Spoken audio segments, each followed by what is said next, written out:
What if GOREBYSS was in Gen 1 OU? Now, not sure how many of you remember this thing, nor am I sure how many of you remember its very unusual base stats, but it's just a little guy from Gen 3, and you look at that moveset, and it's pretty interesting for a Gen 1 environment. Clamping Amnesia is something that I've never covered before, not even with over 300 videos of this What If series. That alone made me want to look at this thing. I was excited, but then I saw that speed stat. 52. For a trapper, that is not what you want. Not at all. It's really unfortunate that you're slower than Executor, but you're faster than Chansey, but doesn't matter too much. And for so many different things that you want to clamp, it's just not very good. So at first I was thinking that this would be pretty garbage. And in some ways, it kind of is garbage. But on the other hand, once I started making the replays, every single time, I only had enough time for one Amnesia. But it didn't matter. This thing's special attack is higher than Slowbro. And Amnesia obviously makes it very strong. And I'm telling you right now, it's actually scary. Actually really scary. You get one Amnesia up, and the clamp damage racks up incredibly quickly. But on one hand, it makes sense. You're essentially getting a sword stance boost for your special attack, and even if clamp is as strong as tackle, basically, with 35 base power, if it goes on for twice, thrice, 4 turns, or Arceus forbid, 5 turns, that's 5 turns where your opponent is not being able to move. Tackle isn't anything to really care about, but 5 tackles and you do nothing? Yeah, of course that damage racks up very quickly. Not to mention, if you look at these stats, 55 is bad, 52 speed is worse, but 105 defense is actually pretty good. And 75 special defense is technically higher than Tauros' special defense. Obviously, because of the HP, everything's basically a 3-hit KO, but hey, a 3-hit KO on a Snorlax Body Slam? That's better than I would have suspected. Now, I don't think this thing is OU material. And even UU, it's it's hard to say whether this thing would be good or not. But what I will say is that I think this is one of those Pokemon that has a niche in RBY, and I'm gonna argue that this thing is probably the win con. If you're using this thing in Gen 1 OU, you are probably making this thing building the entire team around it.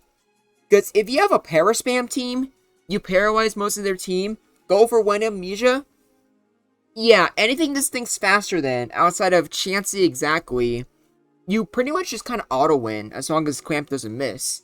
The damage, even if resisted, is crazy.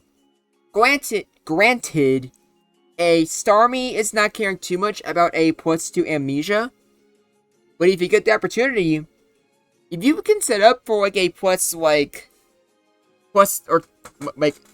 sorry I can't talk right now, but if you go like ×3 or something like that, or God forbid you get max special, Starmie's not going to appreciate that either.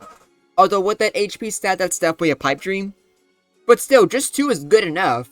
And even with Starmie, there's other moves here that can help you as well. While you're obviously clicking Clamp most of the time, Blizzard is obviously mandatory for Executor, and Psychic is good for Gengar, and I guess technically the main thing you're going to use for Chansey. If you manage to get your special up, and assuming you get paralyzed from Chansey's Thunder Wave, Psychic is like the only real way to apply pressure on her, hoping for a special drop. But you're probably going to hope that Chansey gets taken out beforehand.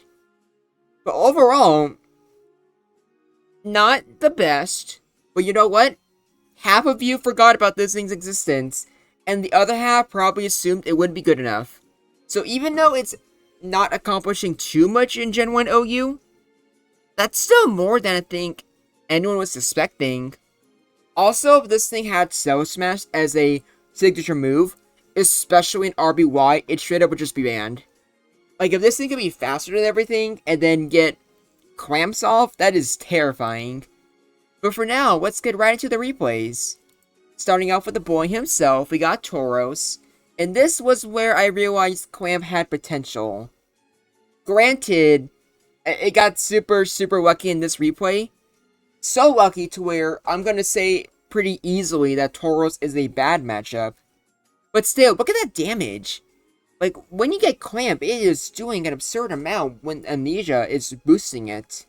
It makes sense though, given that GOREBYSS has a good special attack stat. But for something that's slower, yeah, GOREBYSS is just terrifying. As long as you don't get paralysis from the body slam, GOREBYSS has a pretty comfortable time taking out Snorlax. Just look here. Like, that Clamp, despite Snorlax's high HP stat, is making very quick work of it. And it gets taken out. Interesting. I definitely say this is interesting. Chansey, like, I guess technically, the real thing you should be doing is just clamping and hoping it never gets a chance to move. But I was not about to sit here and go through all of that. But one thing I will say though is, with the Amnesia, didn't do a lot, but for Chansey not being able to move, I will say that probably was decent chip there. Especially if it went to like 3 turns, or 4, maybe even 5. If it managed to go to 5, or maybe even 4 is enough just to 2-hit KO Chansey, it's definitely RNG reliant, but if you have no other choice, maybe. And now Zam. Basically everything is going against GOREBYSS here. Zam can get crits, special drops, seismic toss is great since GOREBYSS has low HP. But you know what? If you do actually manage to get a clamp off, yeah, with Amnesia, that's a 4-hit KO. So if you get a 4, then you're just kind of golden. But if you don't, you're cooked. You're very cooked. But still, like, I think I'll call it a bad matchup, but it's pretty close to being could go either way. And speaking of being could go either way, Cloyster here, obviously GOREBYSS resists Blizzard, so your only win con is solely to pick Clamp and never miss. So if GOREBYSS gets, you know, any boost, whether it's like, you know, a boost from Amnesia, or maybe a special drop from Psychic, Cloyster's kinda cooked. So it needs to get extremely lucky, which statistically probably isn't going to happen. So could go either way. And one where it's technically Cloyster, but that's favored because it's faster, but RNG is just not on its side. And then for Executor, I think if you have Sunspore, you should just go for it. But overall, the speed advantage is the main thing going for Executor here. And also the fact that Mega Drain's been becoming more popular. Being able to heal helps you, but at the same time that devastating Blizzard is just really scary. Definitely go for Psychic and hope you get a special drop at the beginning. And for GOREBYSS against Gengar, it's really unfortunate because if you were faster, then with Psychic, you would pretty comfortably beat Gengar minus getting any crits.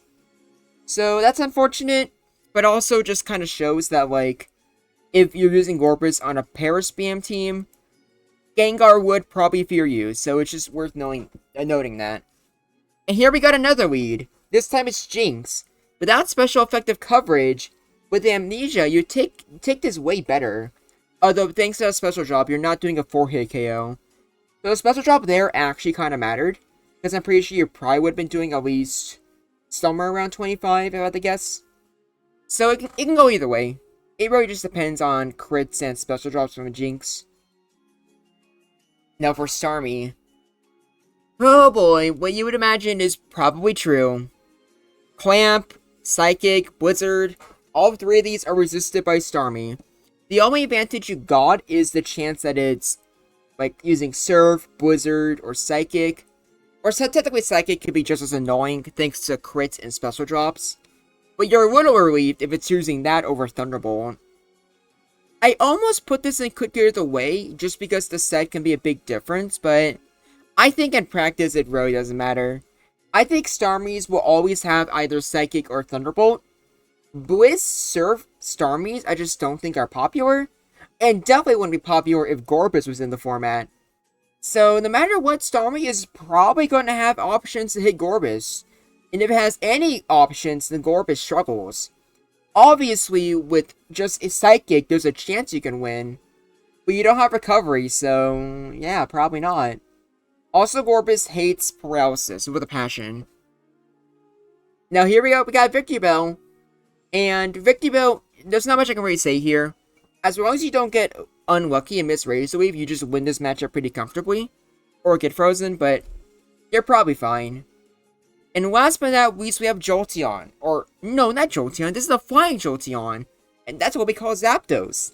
And that's actually kind of matters since Blizz is a 3-hit KO. A crit or freeze is very devastating on Zapdos. But despite that, you're still probably winning most of the time. GOREBYSS is very, very scared of you. Anyways, here's the tier list. I forgot to do one on Slowbro, so I don't actually know how the matchup goes. You're technically faster, but then they have Thunder Wave. But at the same time, you can just resist Surf, and you can maybe roll special with Psychic. So I don't really know what to do with that one. Jolteon's just Zapdos, but without a Ice weakness. And obviously, your great matchup against Rhydon, self-explanatory. So what do you think about this Pokemon? I think it did better than I would have expected. But I'd love to hear what you guys think. There's not too much else I want to say other than that. I don't have any other plans for, like, special events, like, no, like, tournaments going on in the near future. So I should just be going back to making regular What If Gen 1 OU content. Though I might make a few Gen 3 or Gen 4 videos with some Infinite Fusion stuff, such as, like, Zapmokuno. We'll have to see. But until next time, this is Groundback, and I look forward to hearing from you.